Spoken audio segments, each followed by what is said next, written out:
show. Well, I've got fantastic guests with me.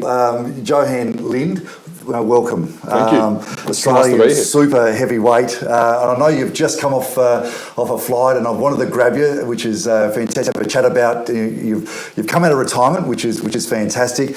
But also, when I've looked at your career, it's just outstanding.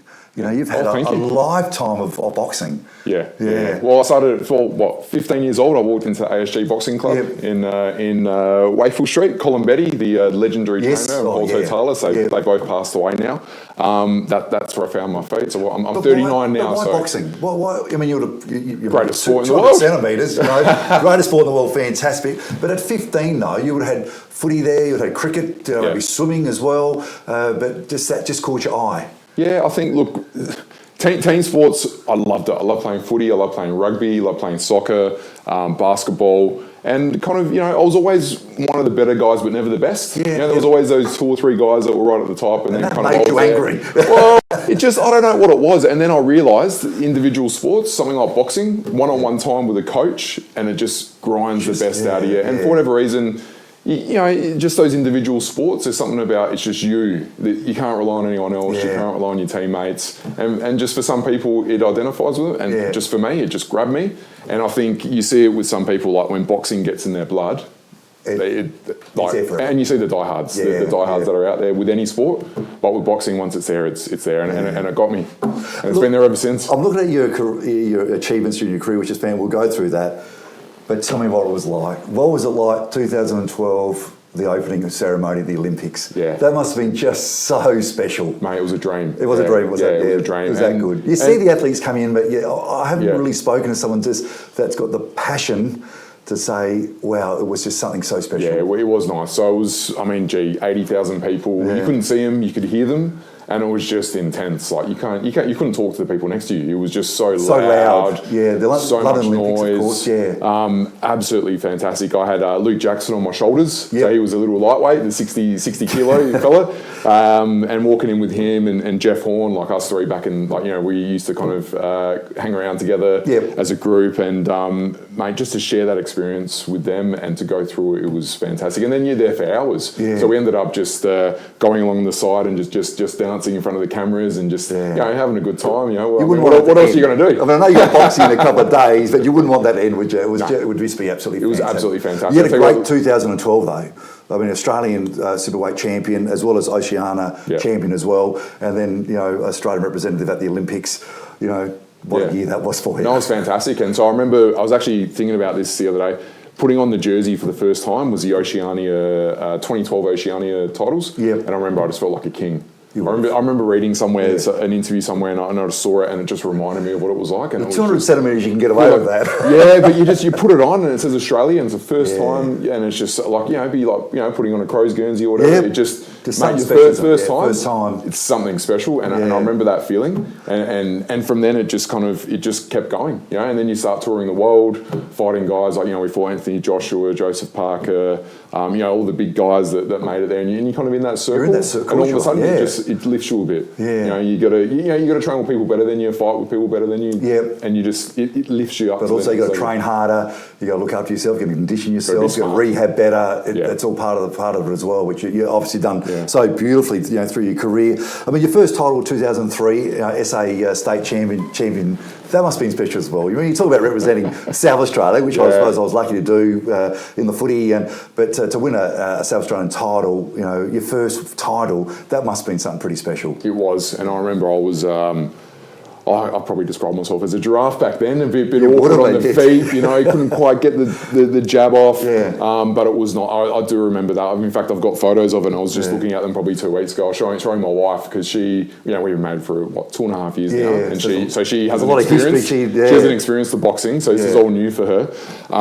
And just those feelings come back. They come back, and it takes you there, and it's just Was it a close fight for your first title?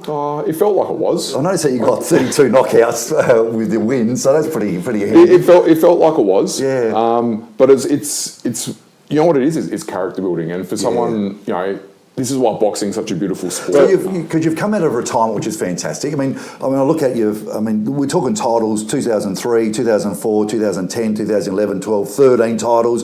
You got silver medals: 2003, 13, 2014. You got a bronze in the Australian title.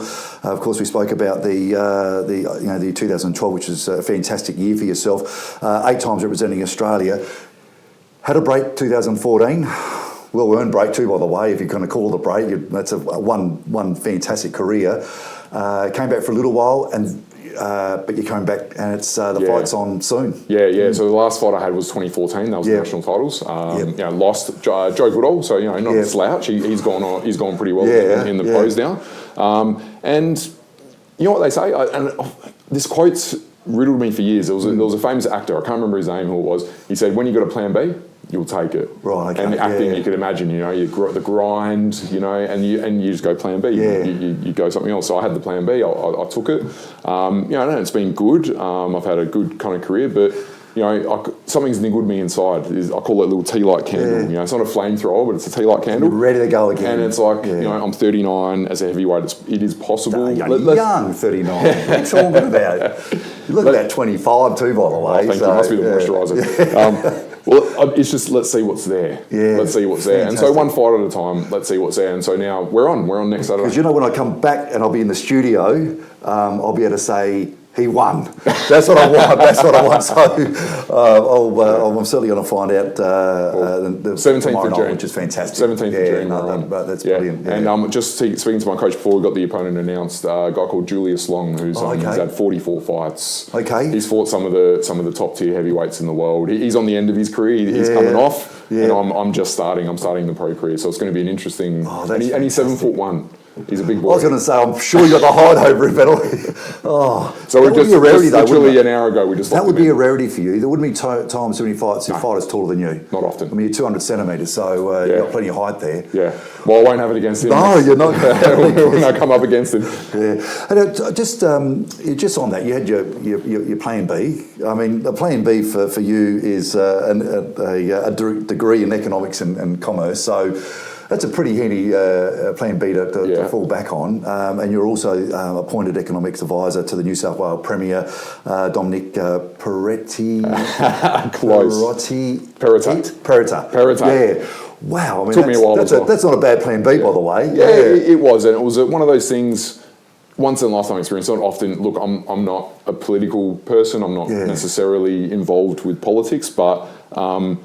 I was for those 3 years, obviously, but great experience. Yeah. You're in the nerve centre of making decisions for the state government. New South Wales, massive state.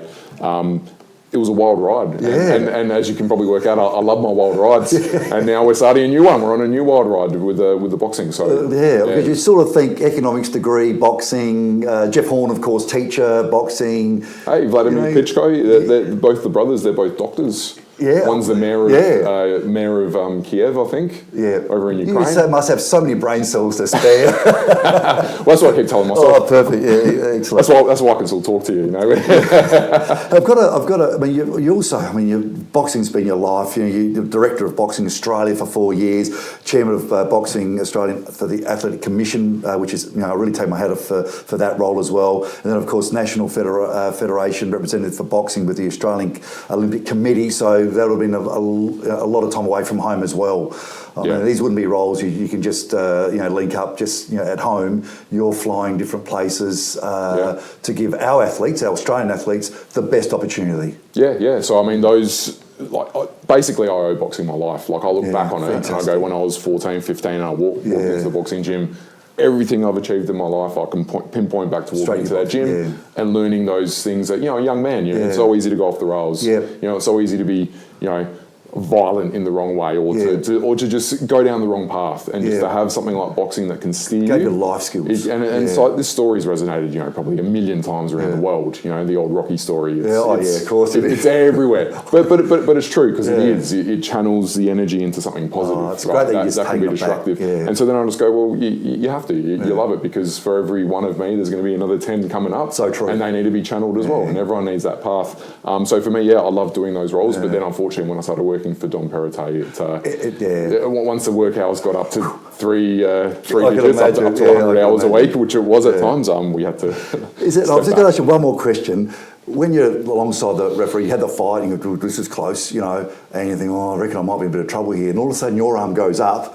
Have you had a couple of those? Oh, that was good. I'm pleased. It must have just gone my way. Yeah, I think so. And I reckon you can't. There's no substitute for doing the hard yards in training. So when you grind it out, and you think, and you would have been there, you know, when you hit the wall, and you just. And you push through the wall so many times that you just end up barging through once you get there. Once you get there and you learn how to do that, I think they're the moments that make the difference because the other bloke doesn't and you do, and then, you know. Yeah, that's it, and you get rewarded. Yeah. I just want to, you know, personally and from South Australia's point of view, just congratulate you on your career, you know, and what you've done for boxing, what you've done for South Australian boxing, and then also the other side of your career, what you've done on the committees for Boxing Australia and South Australia. I really take my hat off to you, and also all the very, very best for coming out of retirement, and you'll kick some ass. I know you will. Fantastic. I'm hoping we can come here to Adelaide and put on a show here. Fantastic. Okay, absolutely brilliant, Johan Linde. What a great South Australian. We'll be back after the break.